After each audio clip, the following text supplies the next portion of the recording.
দেখেন, এই জয়কে আমি প্রথমে আমাদের দল বিএনপি তার দলীয় আদর্শ এবং নীতি আমার এই জয়ের পিছনে সবচেয়ে বেশি কাজ করেছে, এবং দ্বিতীয়ত আমার এই এলাকার মানুষ, সর্বস্তরের মানুষ, সাধারণ মানুষ, তারা আমাকে যে বিজয়টা নিশ্চিত করেছে, এবং সর্বোপরি আমাদের আগামী দিনের প্রধানমন্ত্রী তারেক রহমান, আমাদের বিএনপির চেয়ারম্যান, তার অনুসৃত বিভিন্ন সাজেশন এবং উপদেশ আমাদের এই বিজয়কে অনেকটা কাজে লাগিয়েছেন।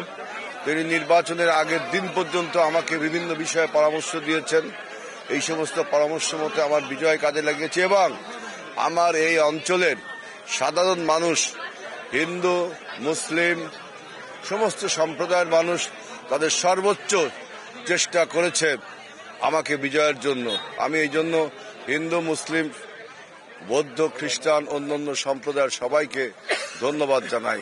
সংসদে যে এলাকার জন্য কাজ করার থেকে সংসদে যে এলাকায় আপনার বিভিন্ন সংসদে যে আপনার ল মেক করা যায়, সংসদ যদি আমাকে সম্মানিত করে, সংসদ যদি আমাকে এম্পাওয়ার্ড করে, সংসদ যদি আমাকে বিভিন্নভাবে দায়িত্ব প্রদান করে, সেক্ষেত্রে আমার এলাকার যে আমি যে সমস্ত কর্মসূচি ঘোষণা করেছি, যে সমস্ত ইশতেহারে যা যা ডেভেলপমেন্টের কথা বলেছি, এইগুলো করা সম্ভব হবে। এই জন্য আমি আমার দল বিএনপির কাছে আমি অনুরোধ করব, আমার এই এলাকার মানুষের উচ্ছ্বাস দেখে, এই এলাকার মানুষের উচ্ছ্বাস দেখে তাদের উন্নয়ন ভাবনার জন্য আমাকে প্রতিনিধিত্ব দেওয়া উচিত। অবশ্যই এটা একটা ভাইব্রেন্ট সংসদ হবে, অ্যাক্টিভ সংসদ হবে, এবং এই সংসদ হবে অতীতের 79-এর পরে একটা আপনার মেরিটোরিয়াস এবং একটা মেধাবীদের একটা স্থান হবে এই সংসদ।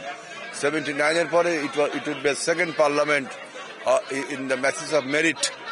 এই সংসদে সমস্ত জ্ঞানী ব্যক্তিগুলো, ভালো মানুষগুলো, সমাজের সর্বোচ্চ সুন্দর মানুষগুলো এই সংসদে চান্স পেয়েছে।